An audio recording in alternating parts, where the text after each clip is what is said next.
좋은 날입니다. 저는 지금 한국의 지리산 기슭에 와서 며칠 보내면서 마가복음을 계속 녹음하고 있습니다. 이 날씨 얼마나 좋은지, 공기도 얼마나 좋고, 이런 자연 속에서 하나님과 함께 시간을 보낼 수 있다면 이것도 엄청난 축복이라고 저는 생각합니다. 자, 오늘 본문은 저는 마가복음 14장 43절부터 65절까지의 말씀을 통해서 하나님께서 오늘날 우리에게 주시는 레마의 음성을 한번 들어볼 수 있기를 바랍니다. 오늘 본문은 비교적 쉬운 내용입니다. 두 가지의 사건을 다루고 있습니다. 예수님께서 겟세마네 동산에서 결국 붙잡힌 이야기, 두 번째로는 산헤드린 공회 앞에 서서 고발을 당하는 예수님의 모습. 이 두 가지의 사건이지만은 왜 마가가 이런 내용을 기록했을까요? 또 하나님은 왜 이런 내용을 복음서에 기록하도록 남기셨을까요? 또 무엇보다 여러분이 오늘 이 본문을 읽으면서 깨닫게 되는 진리의 음성은 무엇입니까? 혹은 여러분이 이 본문의 말씀을 가지고 다른 사람들을 가르치고 간다고 할 때 사건만 이야기할 것입니까? 아니면 이 사건을 통해서 하나님이 주시는 음성을 전할 것입니까? 그렇다면 여러분은 어떤 레마의 음성을 혹은 어떤 계시의 말씀을 오늘 본문을 통해서 깨닫게 되어집니까? 저는 이 본문을 읽으면서 한 세 가지 정도의 중요한 깨달음을 얻게 되어집니다. 그 첫 번째는 예수님의 예언적인 삶이라는 것입니다. 예언적인 삶이라는 그 생각이 떠오른 것은 무엇인가 하니 48절과 9절의 말씀 때문입니다. 예수님께서 붙잡히실 때 그 잡으러 온 무리들에게 이렇게 말씀하십니다. 너희가 강도를 잡는 것 같이 금과 몽치를 들고 나를 잡으러 왔느냐? 내가 날마다 너희와 함께 성전에 있어 가르치실 때 너희는 나를 잡지 아니하였도다. 그런데 너희들이 나를 잡으러 왔지 않느냐? 그러면서 주님이 뭐라고 말씀하는지 아세요? 굉장히 중요한 말씀을 하십니다. 이것이 바로 오늘 제가 받은 계시의 첫 번째 부분입니다. 그러나 이는 성경을 이루려 함이니라. 무슨 말일까요? 구약 성경에 기록되어진 바로 메시아가 와서 죽임을 당할 수밖에 없다는 그 말씀을 성취하기 위해서 이때가 왔기 때문에 너희들이 오는 것이다. 너희들이 오는 것이고 나를 붙잡는 것이다. 그리고 나는 조용히 붙잡혀 간다는 이야기예요. 쉽게 이야기해서 예수님의 삶 자체는 오직 성경의 예언을 성취하기 위한 삶이었다는 걸 볼 수 있습니다. 우리가 13장에서도 본 것처럼 예수님께서 제자들과 함께 유월절 식사를 하셨습니다. 유월절 날에. 왜 그랬을까요? 예수님은 유월절 어린 양으로서 마치 어린 양이 피를 흘려 죽는 것처럼 대속의 죽음, 이스라엘 백성 전체의 죄를 대신해서 죽는 것처럼 예수님도 십자가에서 그렇게 죽으러 오신 분이기 때문입니다. 예언 성취를 위해 사신 주님, 철저하게 그 예언의 시간표를 따라 자신의 생을 살아갔던 주님, 그것이 우리 삶의 모본이 되어져야 한다는 이야기입니다. 오늘 본문 보니까 스가랴서 13장 7절에도 또 이사야서 53장도 이야기하기를 예수님은 죽임을 받기 위해서 왔고 사람들에게 멸시를 당하고 모욕을 당해도 그는 침묵하였다. 도둑 중에 강도 중에 한 명처럼 취급을 받았다. 죄인 중에 한 명처럼 취급을 받았다 하는 예언이 기록되어 있는데 예수님은 그 예언처럼 자신이 죄인의 취급을 받아도 조용히 침묵하십니다. 오늘 본문에 보세요.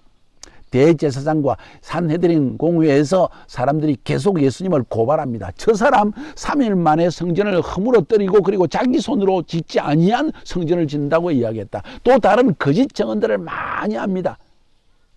그런데 예수님이 침묵하십니다. 대제사장이 보고 너 왜 말할 거 없느냐? 왜 침묵하고 있느냐? 그래도 예수님은 아무 말씀 안 하십니다. 왜? 쓸데없는 변론을 피하십니다. 지금 하나님의 뜻을 이루기 위해서 지금 주님은 이 자리에 있는 거예요. 이 시간이 오기까지 이 시간을 위해서 주님은 존재하셨던 것입니다. 십자가에 죽기 위해서 그들에게 붙잡히기 위해 산헤드린 공회 안에 서서 고발을 당하기 위해서 오셨기 때문에 그들에게 변론하고 대답할 필요가 없는 것입니다.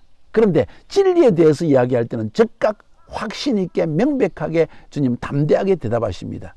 네가 찬송받을 자의 아들 그리스도냐? 하니까 예수님이 그때는 침묵하지 않습니다. 진리에 대해서는 침묵하지 않으십니다. 내가 그다. 내가 바로 그리스도다 하는 이야기입니다. 인자가 권능자의 우편에 앉는 것과 하늘 구름을 타고 오는 것을 너희가 보리라.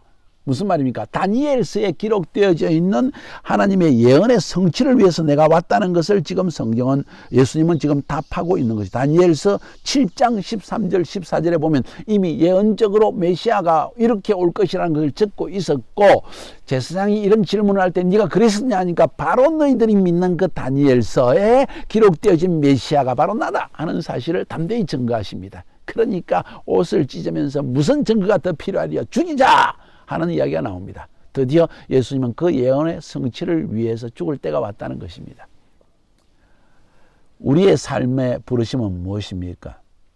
주님이 여러분을 부르신 삶의 목적은 무엇입니까?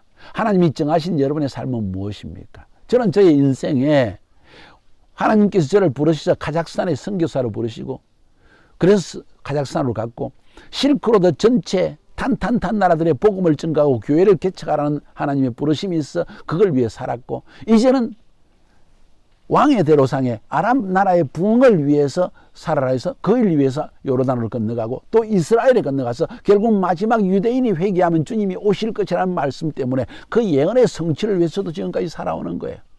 그리고 지금은 더 마지막 순간에 하나님께서 주는 강한 감동은 성경을 모르고 있다. 하나님의 백성이 내 말씀을 모르고 있다.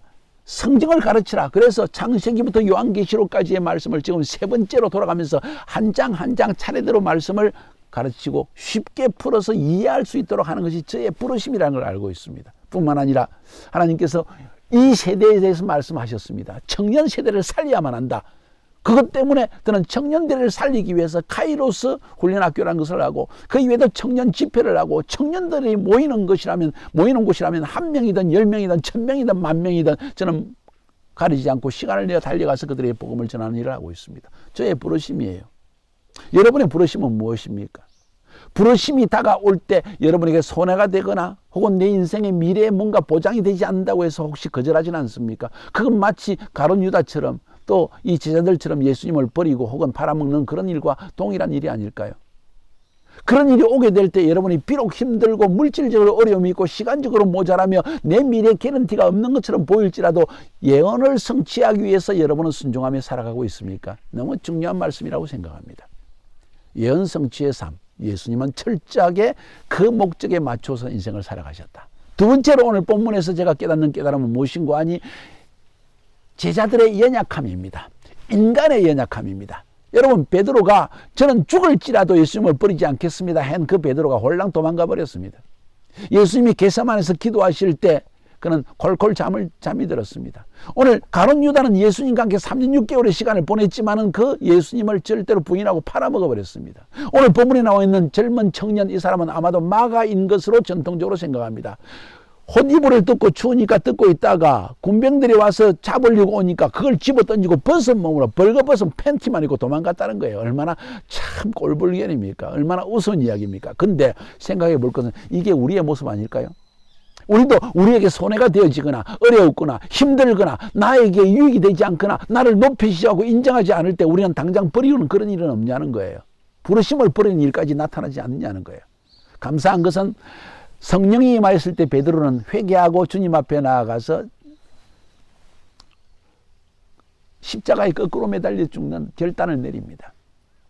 연약한 베드로였지만은, 갈대 같은 베드로였지만은, 그러나 그는 반석과 같은 베드로로, 갈대와 같은 시몬이 반석과 같은 베드로로 변화되어졌습니다. 여러분 성령 체험했습니까? 성령님이 여러분 속에 계셔서 확신을 주십니까? 그 성령님의 음성에 따라 순종하고 있습니까? 그렇다면 우리는 연약함에서 벗어날 수 있습니다. 이길 수 있습니다. 그래서 주님이 오늘 이 본문의 말씀을 우리에게 남긴 것이 아닐까 저는 생각합니다. 세 번째로 오늘 본문에서 얻는 중요한 교훈은 무엇인가 하니 대제사장과 이 바리새인들이 있는 이 산헤드린 공회원이라는 것입니다. 예수님은 겟세마네 동산에서 붙잡혀서 산헤드린 공회 앞에 서서 고발을 당합니다. 이들은 사실은 예수님을 메시아로 인정해야 될 자이고 그 예수님을 왕중왕으로 모셔야 될 자들인데 그들은 눈이 가려져서 보지 못하고 예수님을 오히려 고발하고 죽임에 넘기려고 합니다. 이거 보세요. 이거 얼마나 처참한 이야기입니까? 이거 얼마나 웃기는 이야기입니까? 왜 이런 일이 일어났습니까, 여러분? 저는 여기서 이 세 번째로 얻는 가장 중요한 깨달음이 전통 종교의 위험성을 보고 있는 것입니다. 혹은 전통 종교 지도자들의 위험성에 대해서 보고 있습니다.